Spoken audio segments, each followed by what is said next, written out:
Now to our Facts Not Fear coverage of COVID-19.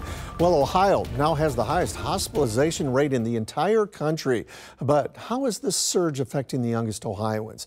Nationwide Children's is saying the new variant isn't much of a concern, but that's not the case for every hospital. Gabriela Garcia is live with what local pediatricians are seeing as Omicron dominates. Good morning, Gabriela.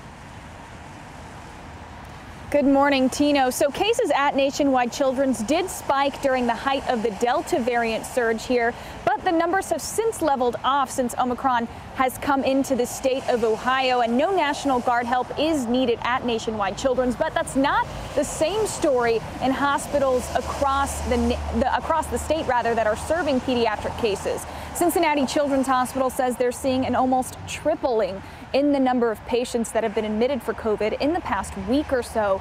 And while, like I said, here in Columbus, pediatric cases are leveling off, the spike in adult cases is affecting people of all ages. So we're talking about breakthrough infections due to Omicron in staff who are vaccinated, who presumably are wearing their masks as much as possible and appropriately socially distancing. So the volume of staff being impacted is beginning to become concerning relative to how we can care for the children.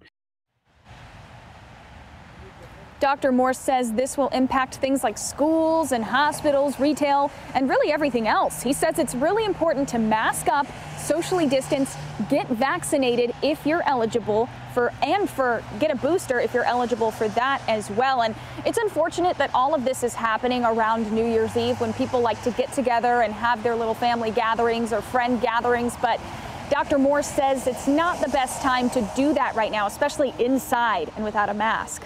Live outside of Mount Carmel East, Gabriela Garcia, 10 TV News. Okay.